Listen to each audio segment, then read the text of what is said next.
आज का दिन एक नए एक्सपीरियंस के साथ शुरू हो रहा है और मैं पहली बार किसी नदी के किनारे कपड़े धो रही हूँ। हमेशा मतलब फुल्ली ऑटोमेटिक वॉशिंग मशीन की आदत थी, लेकिन यहाँ का एक्सपीरियंस बहुत अलग है। पानी का हर एक छपाक, हाथ से कपड़े को घिसना और नदी के शांत लेकिन ताकतवर बहना, सब कुछ एक नया मजा दे रहा था। लेकिन जैसे ही मैंने अपनी धुलाई शुरू कर दी, वैसे सारिना की आवाज़ मुझे भी आना है। उसके एक्साइटमेंट देख के मैं नदी पार करके उसको लेने आ गई। फिर पानी के हर कदम पर मतलब अलग लेवल होता है यहाँ पे, और एक जगह तो घुटने तक गीला हो जाता है और कहीं कहीं एकदम डीप है। तो थोड़ा थ्रिलिंग है लेकिन मज़ेदार भी। ये सोचना भी अजीब लगता है कि जो चीज़ बचपन से कभी की नहीं, वही चीज़ अब एक एडवेंचर बन रही है। और अनूप और सारिन भी नदी पार कर लेते हैं और अब दोनों वो मुझे ध्यान से कपड़े धोते देख रहे थे। पर ये सिर्फ ना एक रूटीन का काम नहीं है, एक आर्ट है। मतलब पिछली पीढ़ियों तक यही तरीका होता था। और ऑटोमेटिक मशीन्स ने भले ही ज़िंदगी हमारी आसान बना दी, लेकिन हाथ से धोना एक अपना ही चार्म है। और अपोजिट साइड पे मिगेल और कार्लोता भी कपड़े धोते धोते स्विमिंग का मज़ा ले रहे थे। और ये दोनों स्पेन से आए हैं और हर नए एक्सपीरियंस को पूरा एंजॉय कर रहे हैं। और ये जो एक सस्टेनेबल नेचर फ्रेंडली लाइफस्टाइल है ना, इसमें एक अलग ही सुकून है। इनको मतलब ऐसा नहीं है कि ये कैसे करे, ऐसा मतलब कोई झिझक ही नहीं है। मतलब हर चीज़ में एकदम रेडी कि हाँ हाँ चलो करते हैं। तो ये एक्साइटमेंट देखे ना मुझे भी बहुत मज़ा आ रहा था।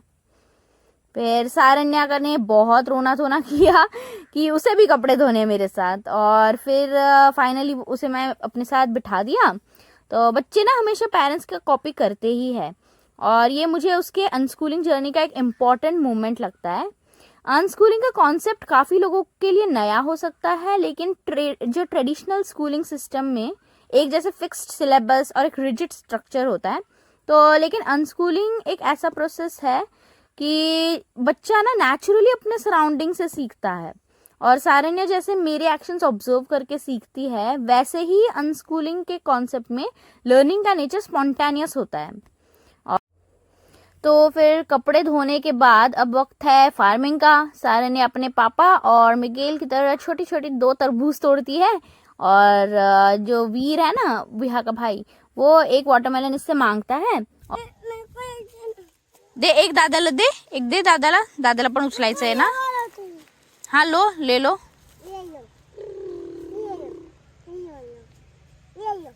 दे थोडं जवळ कर, थोडं जवळ कर। हाँ दे त्याच्या हँड मध्ये। Very good. आता तू दूसरा वाला घे। और दोनों मिलकर हाथ ऊपर करके पापा के पीछे पीछे हट की तरफ चलते हैं। तो ये छोटी छोटी चीजें ना उसमें लीडरशिप और शेयरिंग का सेंस डेवलप करती है। तो पिछली रात को मैंने अनूप के पैरों में तेल मालिश की थी, उसको चोट लग गई इसलिए, और आज सारन्या ना खुद से वही करने लग गई। मैंने कल काले तिल का जो तेल है वो यूज़ किया था, और वो खुद से आज वो बॉटल ले आई और लगाने लग गई। ये मतलब ये ना मुझे हर चीज़ मतलब एक नई चीज़ सिखाता है कि बच्चे बस देखकर ही सीख जाते हैं। फिर हम गए उद्धर विलेज तुषार भैया की बाइक पे राही को लेने के लिए, और यहाँ पे तो अलग ही दुनिया देखने मिली।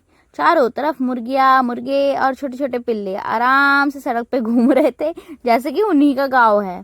और शहरों में तो लोग एक पेट डॉग या कैट रखते हैं, पर यहाँ तो हर गली में एक मिनी फार्म जैसा लग रहा था। एक ना विलेज लाइफ का एक अलग सा चार्म होता है जो मॉडर्न सिटी में पॉसिबल ही नहीं है। यहाँ लोग और एनिमल्स एक हार्मनी में जीते हैं, और यहाँ कोई रेस्ट्रिक्शंस नहीं है कि ये पेट है ये नहीं है, सब नेचर का हिस्सा है। और मैंने देखा कि हर कुत्ता है यहाँ पे, स्ट्रे डॉग हो कुछ भी हो, तो सबके गले में एक पट्टा है। और ऐसा नहीं कि कुत्ते सिर्फ घर पे रहते हैं, वही कुत्ते घर पे जाते हैं, फार्म पे आते हैं, सब जगह जैसे कि खुद ही का गांव है ना, वैसे रहते हैं। और ये राही आया ना, उसने एक नया टॉय निकाला, छोटी सी बर्ड विसल, जो पानी से भर के बजाई जाए तो एकदम असली चिड़िया की आवाज निकलती है। हे बघा,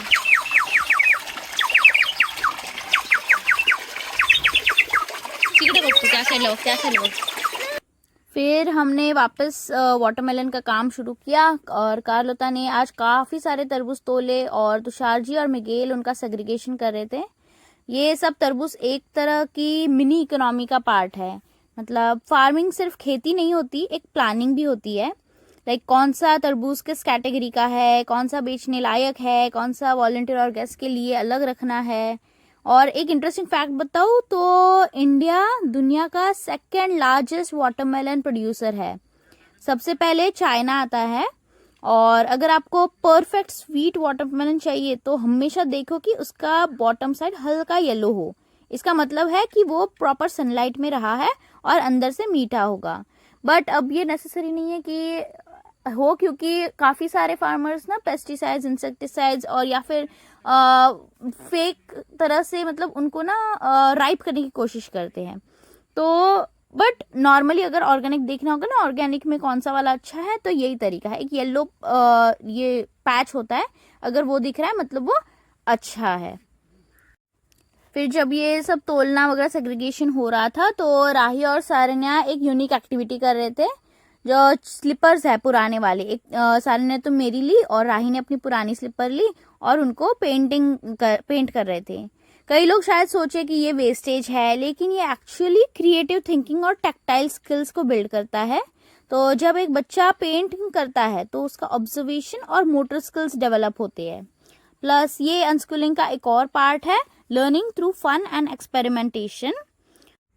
तो फाइनली सॉर्टिंग और वेइंग खत्म हो गई और सबसे मज़ेदार कंपटीशन शुरू हो गया, जो कि था वाटरमेलन खाना। और एक फैक्ट बताती हूँ, जो एंशिएंट इजिप्ट है ना, वहाँ पे लोग वाटरमेलन्स को पिरामिड्स के अंदर रखते थे ताकि उनके पास एक नेचुरल हाइड्रेशन का सोर्स रहे। और ये जो हम कर रहे हैं ना, फ्रेशली हार्वेस्टेड वाटरमेलन तोड़ के खाना, ये एकदम प्रिमिटिव लग्जरी है। फिर जब हम खा रहे थे तो तुषार जी और कार्लोता की बातें शुरू हुई फार्मिंग और इको आर्किटेक्चर के बारे में, और ये एक मिनी वर्कशॉप बन गया।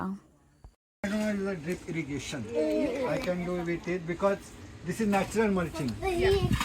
So is there the part more in the road is a little higher than here? Yeah. It's like this? Yeah. ठीक है बाबू। And then now this time I also another plan to that area. There I am gonna planting the jasmine flower because in the market बोलते हैं flower bud that is more expensive, 350 rupees kg or 400 rupees kg. Wow. So that's my plan in the June Nice. to buy jasmine saplings and have to plant on that. So the jasmine, I don't know if it's different here. Like in our jasmine is the white flower. White flower, yeah. But for you it's a tree. It's bushes. फिर इसके बाद तुषार जी का special dish आया। जैसे ही उसका aroma आया एकदम पूरा एरिया भर गया। ये एक रस्टिक डिश है जो ट्रेडिशनली सन ड्राइड फिश से बनती है इस गांव में, और इसमें एक अलग ही स्मोकी उमामी फ्लेवर होता है। और एक ट्विस्ट था, अनूप को ड्राई फिश नहीं पसंद। जिस मोमेंट डिश सर्व हुई तो अनूप का एक्सप्रेशन देखने लायक था। और एक मज़ेदार बात बताऊँ, जापान, कोरिया और इंडिया के कोस्टल एरियाज में ड्राइड फिश एक स्टेपल है। ये एक एंशिएंट प्रिजर्वेशन टेक्निक है जो थाउजेंड्स ऑफ इयर्स से चल रही है। फिर फाइनली तुषार जी की वाइफ ने खेतों से बड़े बड़े अमरूद तोड़ के लाए, जो साइज में नॉर्मल गोवा से काफ़ी बड़े और एकदम जूसी थे। और ये आर्टिफिशियली राइपन फ्रूट से बहुत डिफरेंट है क्योंकि ये ऑर्गेनिक फ्रूट है। बस आज का दिन भी काफ़ी होलसम था। हमने नेचर, फार्मिंग, फूड सब कुछ किया। और अगर आपको मेरी जर्नी पसंद आ रही हो तो प्लीज़ वीडियो को सब्सक्राइब करना और लाइक करना और अपने फेवरेट मोमेंट कमेंट्स में ज़रूर बताना।